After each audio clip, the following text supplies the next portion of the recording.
Welcome back. Back to school season, of course, means back to planning school lunches. Some kids bring lunches packed at home. Others get a hot lunch from school. Either way, though, you want to make sure that lunch is healthy, right? 9 News health and medical expert Dr. Kohli here this morning to talk more about that very thing. So, Dr. Kohli, let's get into this. Generally speaking, as far as school cafeteria lunches go, can we consider those to be healthy? Should parents be okay with that option? You know, Drew, they have gotten so much healthier since I was a kid. We used to have sloppy joes, Sloppy and joes, hot dogs. You remember that? Yes. So I would say yes, because they have to follow federal nutritional standards. Okay. So parents should not feel guilty about kids eating at school. In fact, what I suggest parents do, they actually look at the menu, engage their kid the night before and say, hey, what vegetable are you going to try tomorrow? The downside of eating at school is you don't have a sense of how much they ate. Sure. So it's a little hard to keep track of what your kid is doing, especially if they're a picky eater. I'll tell you what was frustrating for us. We did pack the kids' lunches, and when I say we, their mom did it because I was always working the morning shift. Fair Except enough. one year, when I was working afternoons, I did have to pack the lunches every day that year. And it is frustrating when you send those lunch items to school, and your kids are like, yeah, I like all that, and then they come back and it looks like it was never touched. Any suggestions on that? So picky eaters are really common. My nephew, in fact, is one of the pickiest eaters. Every day at dinner, he says, I already ate my dinner yesterday. You're making me do this again? So I would say the data tells us you have to try 10 to 15 times with a certain food item before a child will eat it. So don't get discouraged if they bring it back. Don't feel like you have to make up for a bigger dinner if they do bring lunch back. But try to put as many healthy choices as you can in the lunches. So there's a recipe for 4 things that every lunch should have. Okay. Since you pack lunches, I'm going to ask you, what are those 4 things? Protein. Protein. Got it. How about a fruit or a vegetable? Love that. Both or just one? Probably 1 or 2, just so they can have a choice. Okay. So I like to put 2 so that they can have a choice. But I got to come up with 2 more things? Yeah. How about a dairy item? Okay, no, I would never put dairy. You can. Some kind of grain.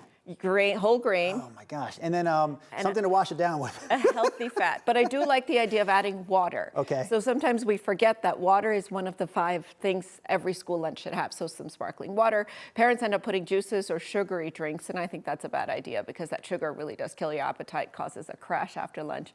Not a good thing to do. Well, you just covered a big quote-unquote mistake that parents make. Are there anything else, any other mistakes that sometimes parents make when it comes to whether it's putting together a lunch or any other meal during the day? I have noticed that parents start to create conflict around food.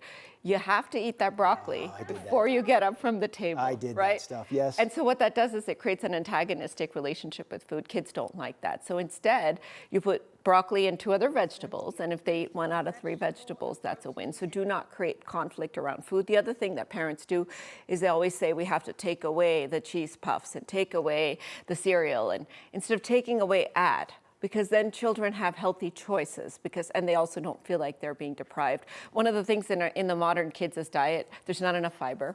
And there's way too much processed foods and sugary drinks. So adding more fiber to every meal is another idea that parents should do. I don't know if you can answer this in like 20 seconds or less, but give it your best shot. Okay. Biggest nutritional gaps that you're seeing in kids today? So I would say the biggest one is that fiber and the fruits and vegetables. So if you can replace the ultra-processed foods and the sugary drinks for those types of items instead, that's a win-win. When they come home from school, don't give them cookies.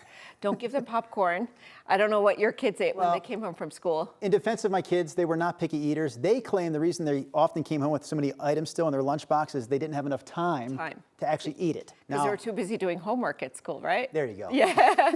So make sure they have a healthy snack after school. Not ice cream, not processed foods, nothing that's too easy, but you want to make sure it's like peanut butter and fruit, or they have hummus and vegetables, they have a boiled egg, something that's high in protein that doesn't mess up their dinner, but gives them kind of that energy they need for that evening. Dr. Kohli, some great advice. I think we also still left some time in this hour to check in with Katie real quick. Katie, do you have one more word on the weather for us? Ooh, we did run out of time, but your information was so good. We thought, you know what, we can't do any better than that. This is how we wrap up. And you're going to think about your lunch today as well, right? Yes. As you're putting it together. I'm going to have protein, fruits and vegetables, grains, and some healthy fat. So half fruits and vegetables, a quarter lean protein, a quarter grains, and then you sprinkle some olive oil on the top.